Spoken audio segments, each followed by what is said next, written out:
कह क्या रहा कि पाटलिपुत्रा कंपनी लिमिटेड ने 10 रुपया वाले 900 अंशों को हरण कर दिया है। फिर से सुनिएगा, पाटलिपुत्रा कंपनी ने 10 रुपया वाले 900 अंशों को हरण कर दिया है, जिसमें से एक आवेदक ने मतलब आवेदनकर्ता ने 2 रुपया आवेदन का पैसा यानी कि एप्लीकेशन का पैसा भुगतान कर दिया। तो भुगतान कर दिया यानी कि पेड कर दिया। तो हम लोग को पता क्या है कि जब ये फॉरफिटेड चैप्टर में जिसका भुगतान हो जाता है उसका हम लोग को जनरेटिंग नहीं करना होता है।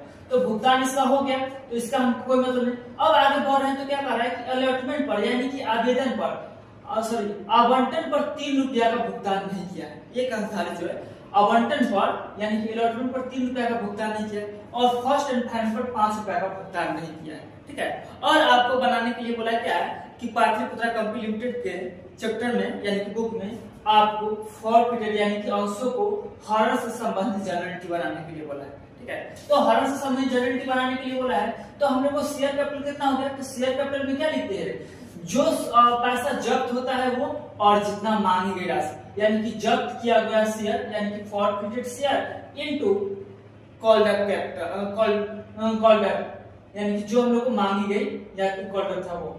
तो कितना 900 इंटू 10 कितना हो गया 9000 हो गया। अब आगे कहा कि इसमें से नहीं कौन दिया, अलॉटमेंट पर 3 रुपया नहीं दिया।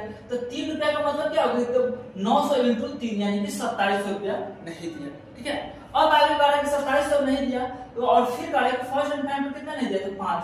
तो 900 इंटू 5 नहीं दिया तो कितना हो गया 4500 नहीं दिया। तो ये दोनों जो है ये दोनों पैसा नहीं भुगतान करने के कारण क्या कर लिया गया। तो देखिए 9000 मांगे थे जिसमें से हमको 7200 रुपया नहीं दिया। तो 7200 रुपया नहीं देने के कारण जो है 1800 रुपया हमारा क्या चल गया, फॉरफिटेड शेयर के नाम से हमारा 1800 रुपया यानी कि 1800 रुपया क्या हो गया हमारा जब्त हो गया। ठीक है, कोई दिक्कत, चलिए इसको नोट कीजिए।